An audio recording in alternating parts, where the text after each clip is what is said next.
Hola a todos, bienvenidos a esta cápsula correspondiente a Primero Medio, donde veremos la influencia de las ideas liberales y republicanas y su relación con las transformaciones políticas y económicas en Europa y en América. Si quieres saber más, pon play y síguenos hasta el final.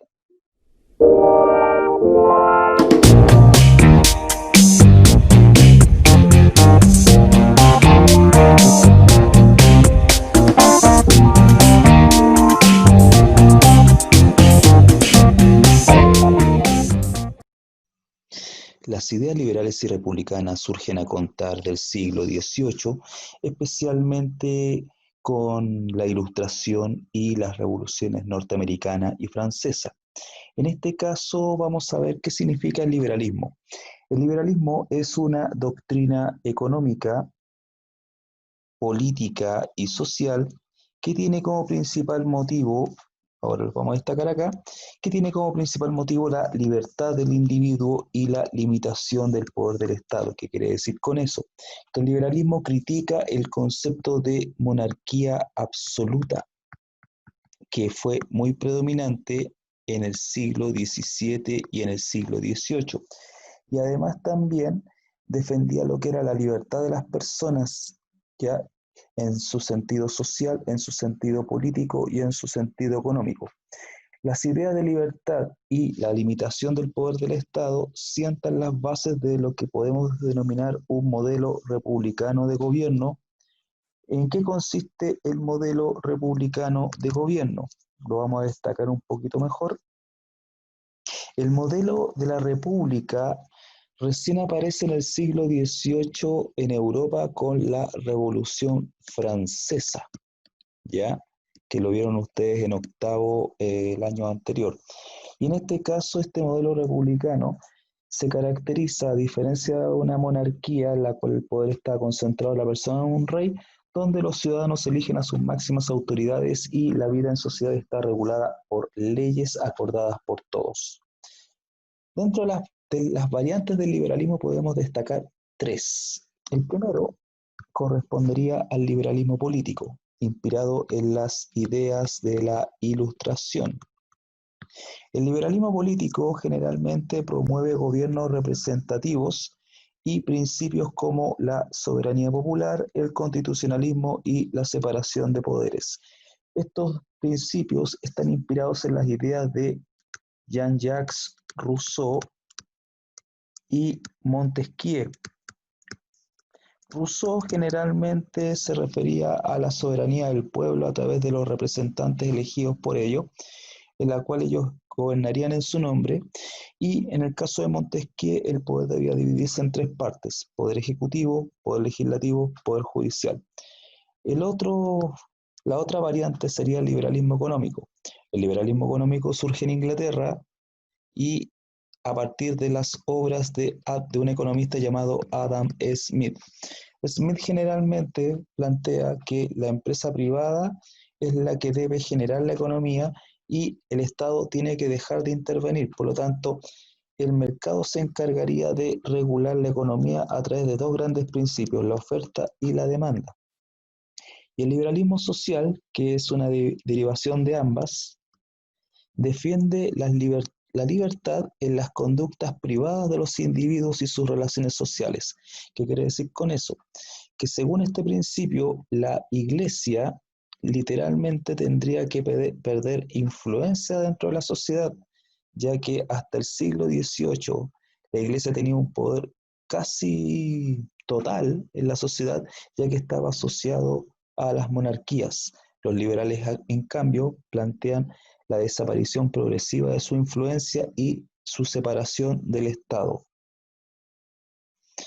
¿Qué principios apoyan los liberales y los republicanos? En este caso son cuatro principios que vamos a ver. El primer principio correspondería a la soberanía popular. ¿Qué significa soberanía? Es la autoridad y poder del Estado para gobernar, legislar y tomar decisiones. Por lo tanto, ¿qué dicen los filósofos de la Ilustración? Que la nación tendría que estar a cargo de la soberanía. Ese principio lo plantea Rousseau en el siglo XVIII. Por lo tanto, estamos hablando de un principio que proviene de la Ilustración. Y el pueblo tendría que elegir a sus representantes. La separación de poderes, que lo planteamos anteriormente en la diapo pasada, lo plantea otro filósofo llamado Montesquieu, en el cual el poder que antes estaba concentrado en la persona de un rey se separa en tres: el ejecutivo, el legislativo y el judicial. El poder ejecutivo generalmente está a cargo de un gobernante, el poder legislativo tendría que estar a cargo de un parlamento y el poder judicial tendría que estar a cargo de los tribunales. Por lo tanto, las tres son independientes y se controlan entre ellos, en este caso para evitar que uno se imponga sobre los otros. El tercer factor de estas ideas liberales y republicanas sería el constitucionalismo. El constitucionalismo tiene que ver con la Constitución, que es la Constitución, es la ley fundamental que establece el principio de separación de poderes, establece las funciones de los órganos del Estado y además establece los derechos y deberes de los individuos. Por lo tanto, se les reconoce los derechos políticos de los ciudadanos y su opción en participar de la elección de autoridades y ocupar cargos públicos. Eso significa que todos pueden optar a cargos públicos solamente cumpliendo algunos requisitos mínimos. En el caso nuestro, en Chile, solamente se requiere tener sobre 18 años para poder votar y en este caso ser chileno o extranjero y no estar en estos momentos, en el momento de la votación, bajo pena aflictiva. Pena aflictiva, estaríamos hablando de un equivalente a 3 años de cárcel. Esos serían como los requisitos para votar aquí en Chile. En cambio, para ejercer cargos públicos eso varía. Para ser presidente de la República tienes que tener 35 años, lo mismo que para ser senador, y para los diputados tener en este caso 21 años. El otro requisito que te piden para acceder a un cargo público es tener la enseñanza media cumplida. El cuarto elemento de estos principios liberales y republicanos serían los derechos civiles. Los derechos civiles promueven la creación de un Estado de Derecho. ¿Qué significa Estado de Derecho? Es un Estado donde predomina la ley, ¿ya? Y obviamente tanto gobernantes como gobernados deben ceñirse a lo que dice la ley. Si no se ciñen a la ley, estaríamos hablando de una dictadura. Por lo tanto, las leyes responderían a lo que plantea la Constitución. No olviden que la Constitución es la ley básica. En este caso, los orígenes del modelo liberal y republicano vienen desde Inglaterra. En este caso, en el siglo XVII, Inglaterra enfrentó una gran lucha entre dos poderes, que en este caso sería el rey versus el parlamento. El Parlamento en Inglaterra es una institución de origen medieval que empezó a tener mucha importancia a contar del siglo XVII porque en su mayoría estaba compuesto por burgueses. Y los burgueses estaban disconformes con la actitud que tenían los reyes absolutos en Inglaterra y se enfrentaron a ellos y lo derrotaron en más de una oportunidad. Por lo tanto, el poder del rey empezó a decaer. Además, también se establecieron algunas innovaciones, como por ejemplo, en 1679 se estableció el habeas corpus, que garantiza el juicio justo y el derecho a la defensa, y eso se incorporó a las legislaciones de todos los países. Y 10 años después, el Parlamento, tras destituir al último monarca absoluto que había en Inglaterra, obliga al nuevo monarca a reconocer la Declaración de Derechos. Por lo tanto, con eso garantiza la monarquía parlamentaria que actualmente rige en Inglaterra. ¿Eso qué quiere decir? Se los voy a mostrar en el siguiente esquema. En este caso, el modelo parlamentario británico se sujeta en dos grandes poderes. Primero, el poder ejecutivo, en la cual está encabezado por el rey, pero el rey no tiene poder. Eso hay que tenerlo más que claro. Por lo tanto, el rey cumple una función de símbolo. ¿Quién tiene realmente el poder? El gabinete. que está encabezado por el primer ministro. ¿De dónde viene el primer ministro? Y aquí juega un rol muy importante el Parlamento, que sería en este caso el Poder Legislativo. En este caso el Parlamento está compuesto por dos cámaras. Una Cámara de los Lores, que sería el equivalente al Senado, pero estos lores en su mayoría eran de la nobleza, por ende eran nombrados por el rey, y además estaba la Cámara de los Comunes, que sería el equivalente a los diputados. Esta Cámara generalmente es electa, pero según el modelo original parlamentario británico no existía sufragio universal, sino que un sufragio censitario. ¿Qué significa el sufragio censitario? Que se establecían requisitos para votar. En este caso, ahí podían generalmente votar los que tenían más ingresos. ¿Qué quiere decir con eso? En este caso, este Parlamento, ¿qué funciones cumple? El Parlamento generalmente cumple la función de votar leyes y presupuestos y además también controla el gabinete, y eso implica mucho de acuerdo a las elecciones. Según el modelo parlamentario, el partido que gana las elecciones asume el gobierno y tiene que el primer ministro, que sería el líder del partido más votado, tanto en la Cámara de los Comunes como en la Cámara de los Lores, tiene que presentarse ante el rey y presenta un programa de gobierno. Por lo tanto, el rey lo tiene que aceptar, le guste o no le guste. El otro elemento fundamental que tiene que ver con el liberalismo sería el constitucionalismo. El constitucionalismo surge abiertamente a contar de la Revolución Francesa. Esta revolución, que significó también la caída de la monarquía en Francia, también significó el desmantelamiento del antiguo régimen. Los que no saben lo que fue el antiguo régimen, era el modelo anterior a 1789, en la cual se basaba en una sociedad estamental donde existían tres grandes órdenes que serían la nobleza, el clero y el estado llano o tercer estado, en la cual los dos primeros, la nobleza y el clero, tenían privilegios y obviamente el tercer estado o estado llano no tenía privilegios. Por lo tanto, dentro del estado llano estaba la burguesía y la burguesía encabezó este proceso. En consecuencia, el desmantelamiento del antiguo régimen conllevó al establecimiento de una monarquía constitucional. Ojo, la Revolución Francesa le quitó poder al rey y le impuso una constitución inspirado en las ideas de la Ilustración. Por lo tanto, ¿cuáles serían los dos grandes documentos que fundamentan este discurso? La Declaración de los Derechos del Hombre y del Ciudadano, que establece el principio de igualdad, y eso se estableció en 1789, y la Constitución de 1791, el cual limita el poder del rey. Por lo tanto, garantiza legalmente la igualdad legal, las libertades públicas y la propiedad. Obviamente que el que queda beneficiado sería la burguesía. En cambio, la nobleza y el clero pierden sus privilegios.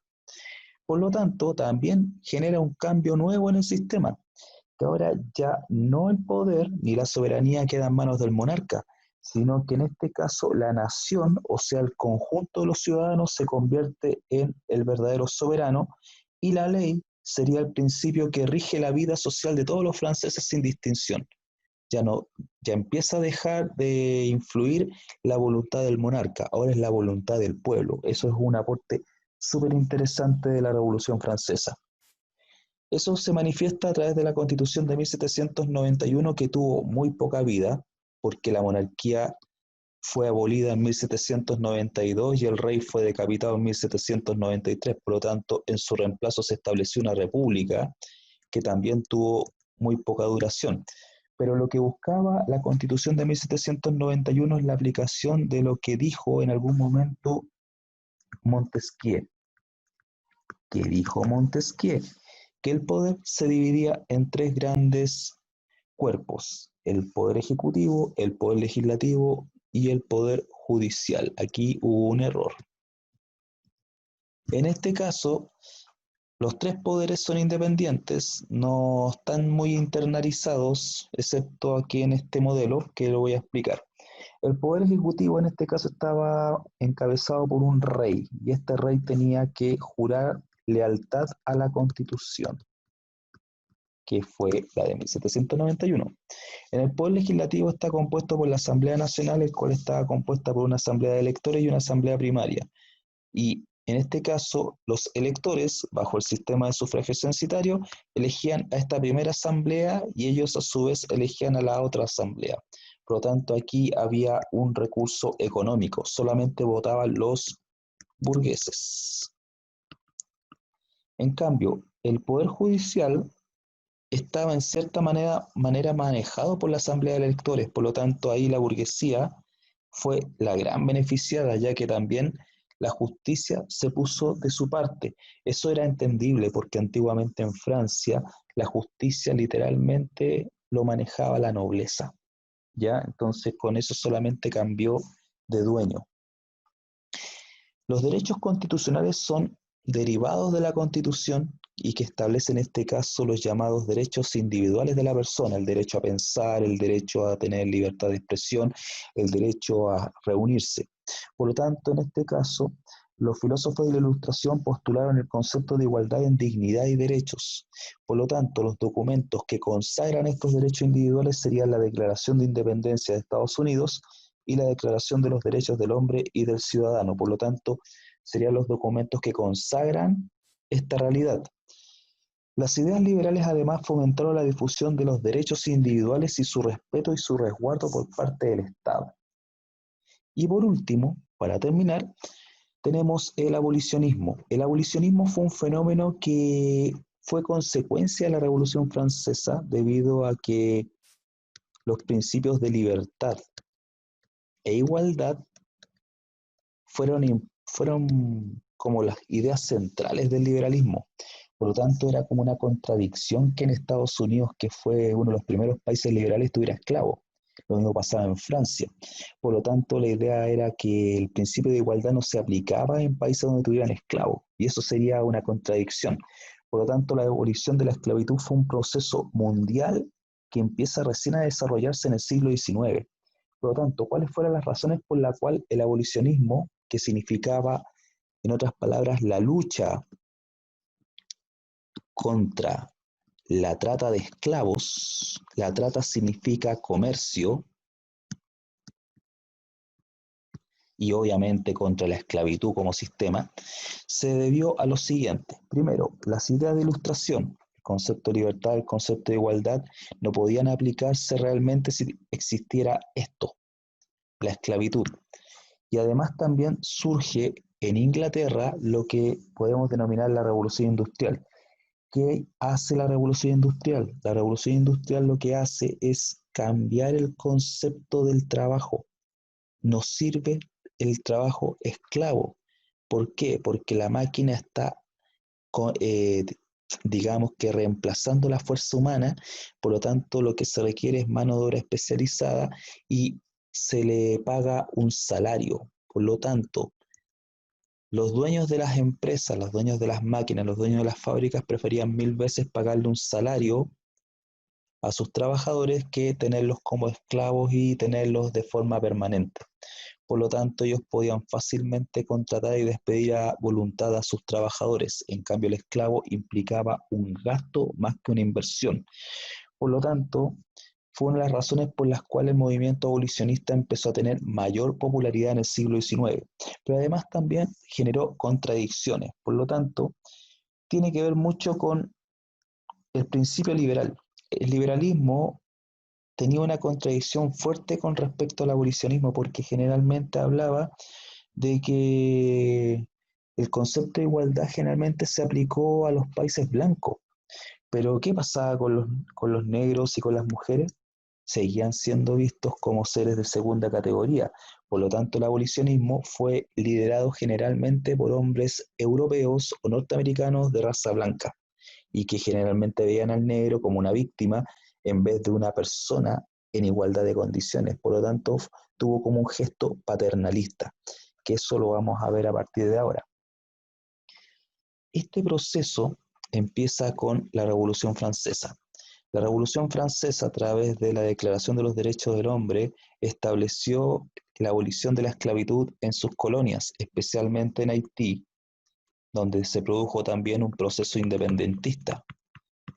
Y eso significó la independencia del primer país negro a nivel mundial.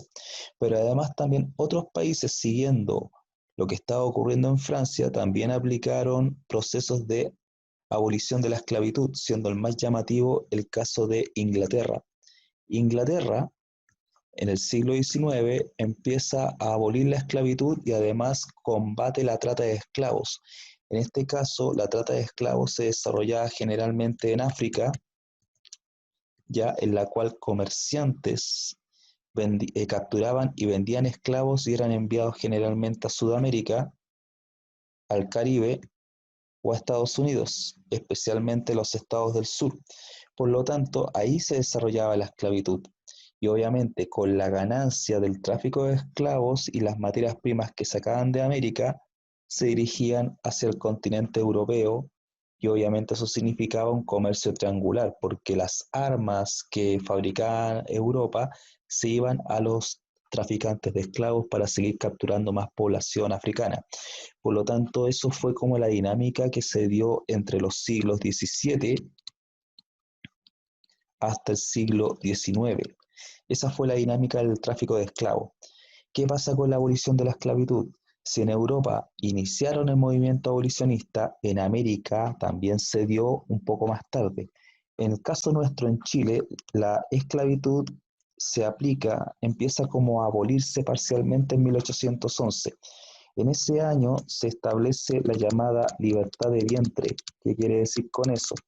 Que los hijos de esclavos que se encontraban de paso aquí en Chile, por el solo hecho de pisar territorio nacional, quedaban liberados. Posteriormente, en 1823, se establece la abolición de la esclavitud. Eso significa un paso muy importante porque Chile era como el segundo país del mundo después de Dinamarca, ¿ya?, que abolía oficialmente la esclavitud. Otros países siguieron el mismo camino, como el caso de Perú, que abolió la esclavitud en 1854, y Brasil, que abolió la esclavitud en 1888. Brasil fue el último país que lo abolió, ya aquí en el continente americano. ¿Qué pasa en Estados Unidos? Estados Unidos, cuando se creó como país en el siglo XVIII, existía la siguiente realidad: una zona norte que era industrial y una zona sur que era agrícola, y además la esclavitud estaba concentrada en esa zona. Para que se lograra la emancipación de los esclavos, que fue en 1863, se tuvo que producir una guerra civil entre los estados del norte, que eran industrializados, versus los estados del sur, que eran esclavistas. ¿Y tú, qué opinas de esto? Para terminar, les presento estas 3 preguntas que hay que desarrollar y van a estar en Classroom. ¿Crees que estos principios liberales son importantes para formar un Estado democrático como el chileno? Tienen que fundamentarlo. La segunda pregunta es: ¿por qué el sistema político en Chile actual no podría ser considerado como parlamentario? Y la tercera pregunta es si el abolicionismo es una expresión del pensamiento liberal. Y me despido de ustedes deseándoles que hayan disfrutado la clase. Y no olviden, chicos, suscribirse al canal, dar me gusta y apretar el icono de la campanita al canal de YouTube. Nos estamos viendo. Chao.